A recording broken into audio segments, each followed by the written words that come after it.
दोस्तों, मैं हूं अरुण कौशल और आप देख रहे हैं आरबीएम न्यूज़ इंडिया का स्पेशल कार्यक्रम कोर्ट कचहरी। तो आज हमारे साथ दिल्ली के सम्मानित वकील श्री मोहित भारद्वाज मौजूद हैं। कानूनी दाव-पेच, कानूनी जो सलाह है, क्या मान लो आपका कोई केस है ऐसा जिससे आप डिस्कस करना चाहते हैं या कोई सलाह लेना चाहते हैं, तो यहाँ पे आपको कानूनी सलाह जो भी है वो फ्री में दी जाएगी। आप हमें हमारे इस कार्यक्रम को देखते हुए जो कमेंट बॉक्स है उसमें कमेंट कर सकते हैं। जो भी आपको आगे की रिक्वायरमेंट रहेगी, आपकी जो भी क्वेरीज होंगी, वो हम भारद्वाज जी से बात करेंगे और आपकी जो क्वेश्चन होंगे उनका सोल्यूशन, उनका आंसर इनसे लेने की कोशिश करेंगे। तो सबसे पहले तो आपका बहुत बहुत स्वागत है Bharadwaj ji. Thank you sir, thank you very much. आपने मुझे कि बहुत बड़ी अपॉर्चुनिटी दी। आपके माध्यम से मैं लोगों से जुड़ पाऊंगा और उनकी कानूनी जो समस्याएं चल रही हैं उसका मैं पूरी कोशिश करूंगा, उनका समाधान करूँ मैं। और ये एक हमारा नैतिक कर्तव्य भी है और एक प्रोफेशनल ड्यूटी भी है कि अगर हम अपनी प्रोफेशनल कैपेसिटी से अगर हम किसी की हेल्प कर सकें तो ये हमारे लिए बहुत सौभाग्यशाली होगा। भारद्वाज, मैं आपसे एक चीज़ पूछना चाहता हूँ। जैसे कि एक नॉर्मल धारा होती है 420 की, जी जी। तो ये कई चीज़ों पे भी आधारित होती है। जैसे मान लो कि चेक बाउंस हो गया, किसी के साथ धोखाधड़ी होगी, इन सब चीज़ों में 420 का यूज़ होता है एक्ट का।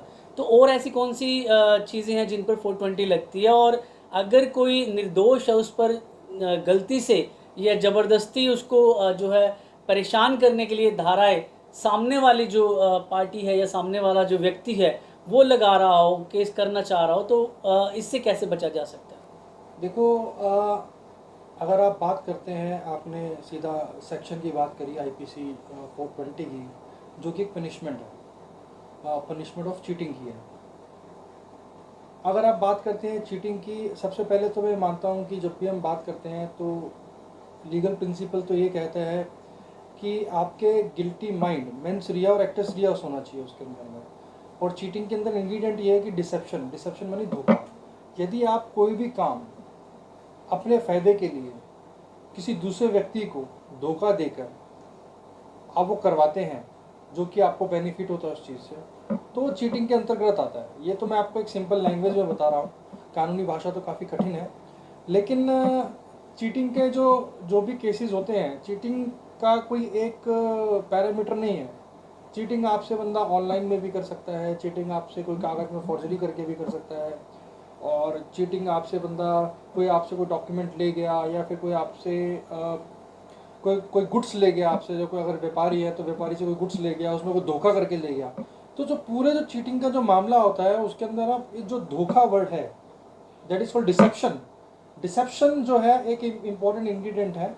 अगर डिसेप्शन कोई एक्सरसाइज कर रहा है, अगर कोई बंदा धोखा दे रहा है, वो धोखा किसी भी माध्यम से दे सकता है आपको, या आपको बहला फुसला के भी कह सकता है कि भाई साहब मुझे, जैसे हम जो पैसों के मामले होते हैं, जो मनी से रिलेटेड मैटर्स होते हैं, उसके अंदर बंदा धोखे से किसी बंदे से पैसा ले जाता है कि भाई साहब मुझे इस चीज़ की ज़रूरत है, आप मुझे पैसा दे दीजिए, मैं आपको वापस रिटर्न कर दूँगा। तो वो रिटर्न नहीं कर पाता, तो उसको भी चीटिंग कहा जाएगा। तो ये एक बेसिक सिनेरियो है जो आजकल हमें समझना चाहिए।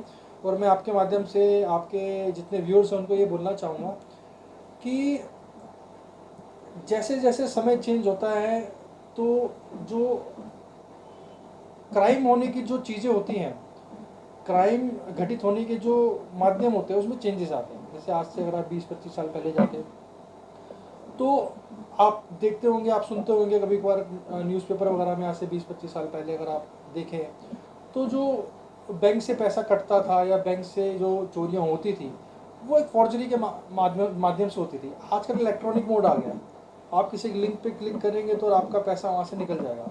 तो ये टाइम टू टाइम चेंज होता रहता है। तो मैं कहूँगा कि सभी आपके व्यूअर्स को कि आप अपने आप को एकदम विजिलेंट रखें, सावधान रखें। कोई भी चीज़, कोई भी डॉक्यूमेंट अगर वो एग्जीक्यूट कर रहे हैं तो उसको एकदम पढ़ कर समझ कर साइन करें, नहीं तो अपने कोई कानूनी विशेषज्ञ जो होते हैं, एडवोकेट्स होते हैं, उनको कंसल्टेशन लीजिए। उसके बाद भी कोई डॉक्यूमेंट, एग्रीमेंट और जो भी आप एक काम करने जा रहे हैं, एक सलाह लेके करें तो आप ज़्यादा बेहतर होगा। जी भारद्वाज जी, आपसे एक सवाल मेरा और रहेगा, क्योंकि रिसेंटली अभी हमने एक जगह देखा था, एक कोई बुज़ुर्ग व्यक्ति थे, दो भाई थे, उनका कोई झगड़ा हुआ रोड रेस को लेके, गाड़ी पार्किंग की ऐसी दिक्कत को लेकर। तो जहाँ पर वो खुद एक तरह से विक्टिम थे, उनको मारा गया दूसरी पार्टी की तरफ से, जो कि एक गाड़ी दूसरी यूज़ कर रहे थे, फॉर्चूनर। वहाँ से उतरे, उन्होंने उनको पीटा, उन्होंने पुलिस में कंप्लेंट करी, पुलिस में गए तो वहाँ पुलिस ने भी उल्टा उनको मारा कि आप गलत हो, तो उनकी सुनी नहीं गई। तो उन्होंने इसकी बकायदा एक प्रेस कॉन्फ्रेंस भी है, काफ़ी न्यूज़ भी वो अभी वायरल भी हुई है। तो इस तरीके के जो मामलात होते हैं, इनमें कैसे देखा जा सकता है, कैसे इंसाफ उस व्यक्ति को मिल सकता है? देखो, अगर आप ये बात कह रहे हैं, काफ़ी दुखद घटना है ये जिसके बारे में मुझे बता रहे हैं। देखो, ऑफिसर जो रैंक्स होता है, जो पुलिसिंग होती है, अगर आप देखें, अगर हायर लेवल पे एक सीनियर ऑफिसर्स होते हैं, काफ़ी समझदार होते हैं, प्रोफेशनली एक्यूप्ड होते हैं वो हर चीज़ को डील करने के लिए। और पुलिस के ऊपर एक ओवरव्यू कह सकते हैं आप, या फिर एक कोर्ट कचहरी भी होती है।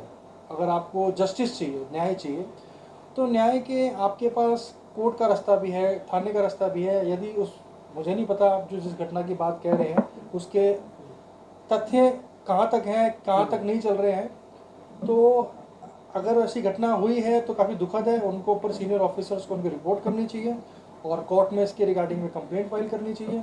और उस बेसिस पे आगे जो हमारी जो कानून व्यवस्था बनी हुई है, आप उसी के थ्रू जस्टिस ले सकते हैं। हम कोई ऐसे नहीं कह सकते कि अब किसी व्यक्ति ने ऐसा करा, आप टिट फॉर टैट वाली पॉलिसी नहीं अपना सकते कानून में। कानून में सिंपल सी बात है, कानून प्रक्रिया बनी हुई है, उस प्रक्रिया के थ्रू आप जाए और आपको बिल्कुल न्याय मिलेगा। हमें न्याय व्यवस्था पे अपना कॉन्फिडेंस रखना चाहिए, हमें विश्वास रखना चाहिए, और सबको न्याय मिलता भी है। जी, मेरा एक्चुअल पूछने का मतलब ये था कि जैसे उन्होंने अपनी प्रेस कॉन्फ्रेंस के दौरान भी कहा कि वो आला अधिकारियों के पास भी गए, उनकी बात आला अधिकारियों द्वारा भी नहीं सुनी जा रही, तो मतलब काफ़ी परेशान हुए, तब उन्होंने प्रेस कॉन्फ्रेंस की। तो मैंने उनसे ये कहा था कि आप अदालत का दरवाज़ा आपने क्यों नहीं खटकाया, जी या खटकाना चाहिए जी। था। तो उस बेस पे वो कानून से किस प्रकार, मतलब अदालत में, मैं कोर्ट की बात कर रहा हूँ, मैं तो वो कोर्ट का सहारा कैसे ले सकते मैं आपको इसमें अवगत करना चाहता हूँ। यदि कोई भी क्राइम या कोई ऑफेंस कमिटेड होता है किसी विक्टिम के अगेंस्ट में या किसी पर्सन के अगेंस्ट में, तो वो सेक्शन 154 सीआरपीसी के अंदर में पुलिस को कंप्लेंट देता है। अगर वो पुलिस को कंप्लेंट देता है, अगर पुलिस उस पर कंप्लेंट पे कार्रवाई नहीं कर रही है, मैं आपको सिंपल शब्दों में बता देता हूँ, तो वो उस कंप्लेंट को वो अपने उनके सुपीरियर ऑफिसर यानी सुपरिटेंडेंट ऑफ पुलिस या फिर एसीपी के पास उसको कंप्लेंट को दर्ज कराएगा।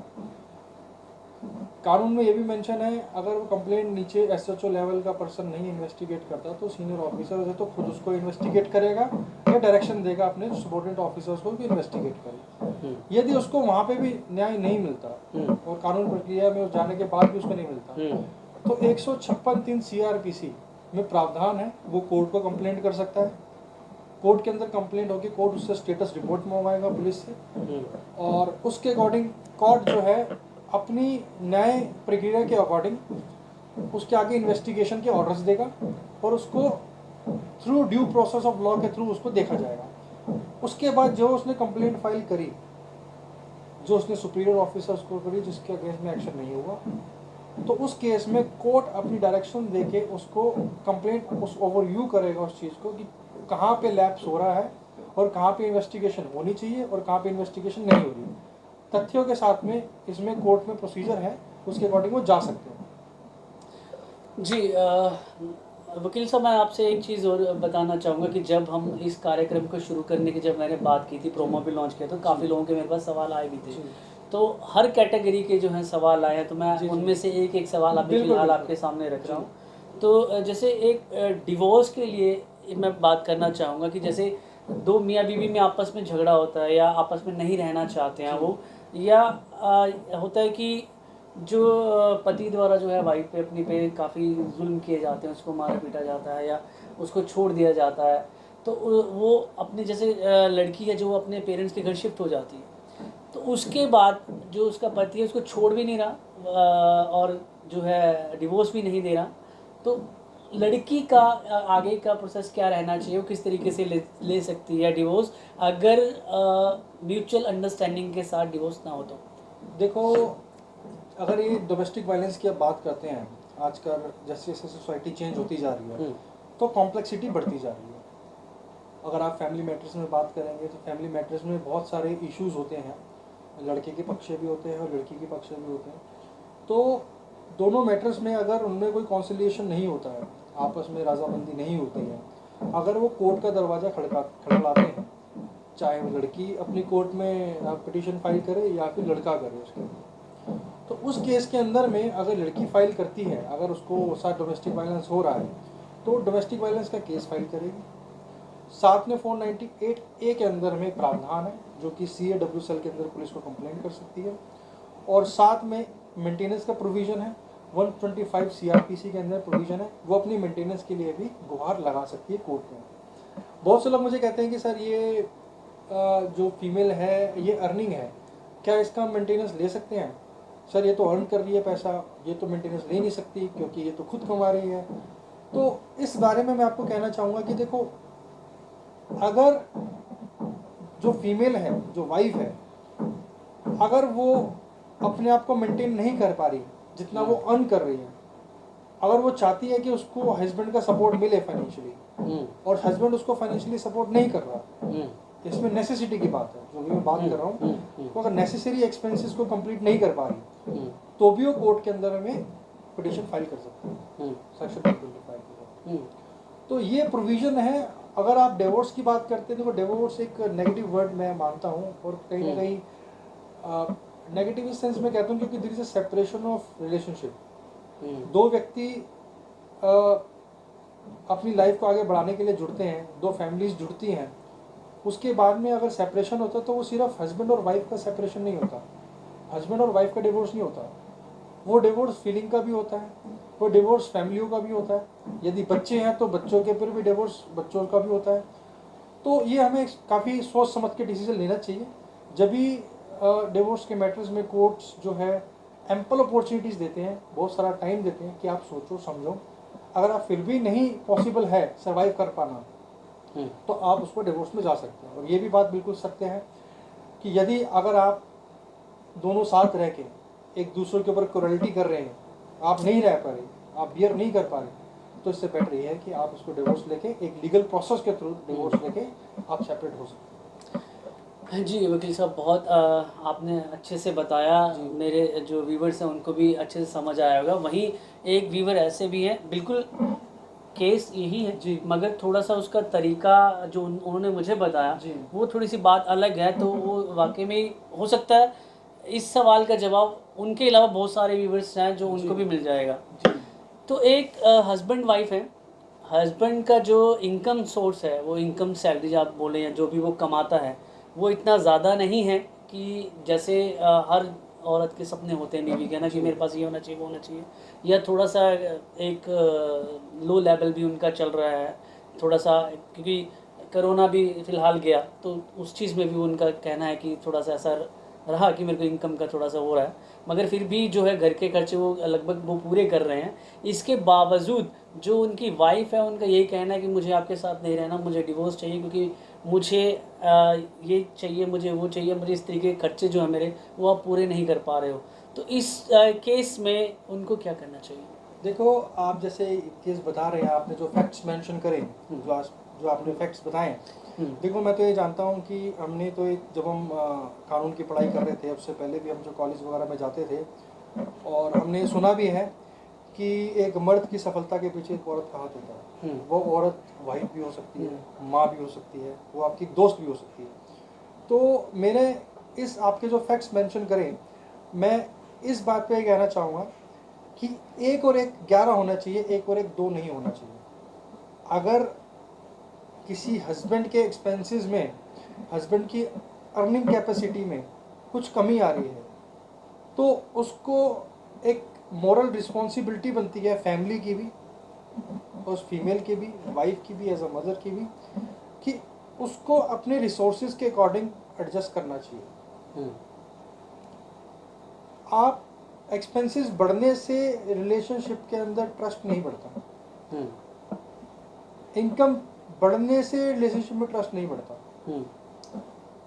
ट्रस्ट म्यूचुअल अंडरस्टैंडिंग से बढ़ता है। और रिलेशनशिप के बारे में जो अब बात करते हैं, हस्बैंड वाइफ का रिलेशनशिप सिर्फ एक बात पे टिका हुआ है, दैट इज ट्रस्ट। अगर आप ट्रस्ट को मेंटेन कर सकते हैं तो आप जीवन में कहीं भी निकल सकते हैं। मैं आपके माध्यम से एक जनरली एक एग्जांपल दे रहा हूँ। मैं ये नहीं कह रहा कि एग्जांपल एक बेंचमार्क है और ये सभी के लिए एप्लीकेबल है। एक समझने के तौर के लिए मैं आपको बता रहा हूँ, समझने के लिए बता रहा हूँ। आप सभी जानते होंगे शाहरुख खान और गौरी का रिलेशनशिप जो है पुराना चल रहा था। शाहरुख खान उस समय शाहरुख खान नहीं थे, वो एक स्ट्रगलिंग एक्टर थे, ठीक है। और उनकी वाइफ भी जो गौरी खान थी उनकी फीमेल फ्रेंड थी। और ऐसे बहुत सारे एग्जांपल्स हैं जो कि सोसाइटी में हम देख पा रहे होंगे, जो कि सबकी नॉलेज में नहीं होते। ये एग्जांपल मैं इसलिए कोट कर रहा हूँ ताकि लोगों को समझ में आ जाए। जी जी जी। तो शाहरुख खान और गौरी का रिलेशनशिप ऐसा नहीं था कि बिल्कुल एक हाई इनकम अर्निंग पर्सन और जो फीमेल है वो एक्सपेक्टेशंस था। तो दोनों के सपोर्ट से, दोनों की म्यूचुअल अंडरस्टैंडिंग से चीज़ें आगे बढ़ सकती है। तो मैं ये कहूँगा कि बिल्कुल दोनों को अंडरस्टैंड करना चाहिए, हस्बैंड और वाइफ को दोनों को अंडरस्टैंड करना चाहिए। जो रिसोर्सेज हैं वो उसको उसके अकॉर्डिंग अपने आप को ढालना चाहिए। समस्याएं हर किसी के साथ आती है, सर्कमस्टांसिस हर किसी के अच्छे भी होते हैं, बुरे भी होते हैं। और जब मैं बात बोलता हूँ सर्कमस्टांसिस बुरे होते हैं, मैंने एक बहुत अच्छी बात है स्कूल टाइम पे मैंने पढ़ा था, जावेद अख्तर जी ने कहा था, जो शॉकर होते हैं, शॉकर आपने देखा गाड़ी के शॉकर होते हैं, उन शॉकर की जो पहचान होती है वो खड्डों में होती है। अगर आप उसको एक्सप्रेस हाईवे पे लेके जाएंगे तो शॉकर की पहचान नहीं हो पाएगी, ठीक है। तो कहने का मतलब है जो पर्सन है, जो रिलेशनशिप है, और एक आप किसी फैमिली में चल रहे हैं, जब समस्या आती है तभी बंदे का पता लगता है कि कौन आपके साथ है, कौन आपके साथ नहीं है। जैसे कि लॉकडाउन में बहुत सारे हमारे व्यूअर्स ने देखा होगा। तो इसी तरीके से समस्या जब अगर विपरीत नहीं है, अगर आपके पॉजिटिव नहीं आ रही, तो आपको फैमिली को समझ के चलना है और जिस तरह से आप पीसफुली लाइफ को कर सकें, आगे बढ़ा सकें। कानून भी ये कहता है कि आप अपने अपने जो मैटर्स हैं आप उसको म्यूचुअली पहले सॉर्ट आउट कीजिए। अगर तब भी आप नहीं कर पा रहे, अगर आपको उसमें समस्या आ रही है, कोई जेन्युइन कोई ऐसा केस है, तो आप कोर्ट का दरवाज़ा, कानून व्यवस्था के अंदर में जो पुलिस है या कोई और भी ऑर्गेनाइजेशन बनी हुई है, आप उनके पास जा सकते हैं और आपको बिल्कुल हेल्प करेंगे उस चीज़ में। जी बिल्कुल। क्योंकि मैं आज ये हमारा पहला एपिसोड है और मैं पहले एपिसोड में ऐसी बातें पूछ रहा हूँ जो नेचुरल सवाल मेरे पास आए हैं, जो एक्चुअल लोग फील करते हैं और सब जवाब जानना चाहते हैं। तो ऐसे पता नहीं कितने और लोग होंगे जो ऐसे ही सेम सवाल उनके होंगे। एक मेरे और मित्र हैं, तो उनका भी अपनी फैमिली के साथ यही चीज़ चलती है। तो उनका ये है कि जो उनकी वाइफ है, उनको थोड़ा सा उनकी फैमिली से, जैसे मदर फादर जो उनके हैं उनके साथ नहीं बनती, या पूरे परिवार से कट ऑफ कट के रखती है कि नहीं तू मेरे बच्चे नहीं जाएंगे, क्योंकि 2 बच्चे हैं उनके, कि मेरे बच्चे उनके पास नहीं जाएंगे और आप इस तरीके से नहीं करोगे, आप वैसे नहीं करोगे, आप मुझे वैसे करोगे वैसे। तो मतलब डिमांडिंग टाइप से हैं और वो इस तरीके की बातें जो फैमिली से उसको कट आउट करती है। तो जो उस इंसान को पसंद नहीं है वो अपनी फैमिली से अलग नहीं होना चाहता, जबकि रहते सेपरेट हैं, मगर फिर भी पेरेंट्स से दूरी बनाने के लिए वो कहते हैं भाइयों में आपस में जो है फूट भी डलती रहती है, 2 बहनें एक घर में आई हुई हैं। तो ऐसी ऐसी चीज़ें हैं। तो मोस्टली बहुत सारे लोगों के साथ ऐसा होगा जो मैं सवाल कर रहा हूँ। तो ऐसे लोगों को क्या कहना चाहेंगे, वो कैसे अपने लाइफ को स्मूथ कर सकते हैं, या जो बात वहीं आती है कि नहीं लड़ झगड़ के नहीं हमें डिवोर्स चाहिए। तो इतना एक बड़ा आसान सा शब्द बन चुका है आज की डेट में तलाक, डिवोर्स, कि अच्छा नहीं बन रही चलो भाई डिवोर्स ले लो, आप नहीं अच्छा कमा रहे, या मेरे को घर नहीं लेके दे रहे, या आपने मेरा गोल गिरवी रखा है, या कुछ भी है, चलो डिवोर्स ले लो। ठीक है, आपके अपने माँ बाप से नहीं मिलोगे, आप अपने भाई बहन से नहीं मिलोगे, करते हो तो आप मेरे से ये है फलाना ढिमके, इसका मतलब आप मेरे साथ नहीं, तो आप डिवोर्स ले लो। तो डिवोर्स को जो लोगों ने इतना कॉमन और इतना आसान शब्द समझ रखा है, तो क्या वाकई में इन सब ये बातें जायज़ हैं डिवोर्स के लिए? देखो, आपने जो फैक्ट्स बताए मुझे, उन फैक्ट्स के बेसिस पे मैं तो ये कहूँगा कि आजकल सोसाइटी में काउंसलिंग की बहुत रिक्वायरमेंट है। ऐसा नहीं है कि आपको कोई डिस्प्यूट्स हो रहे हैं, आपको कोई डिस्प्यूट्स अगर लाइफ पे किसी स्टेज पे होता हो तो आपको उसकी काउंसलिंग करनी चाहिए। देखो, मैं इसमें ये नहीं कहता कि एक फीमेल सही है या गलत है, एक हस्बैंड जो है मेल पर्सन गलत है सही है, ये पर्सन टू पर्सन वेरी करता है, ठीक है, और फैक्ट्स के ऊपर डिपेंड करता है।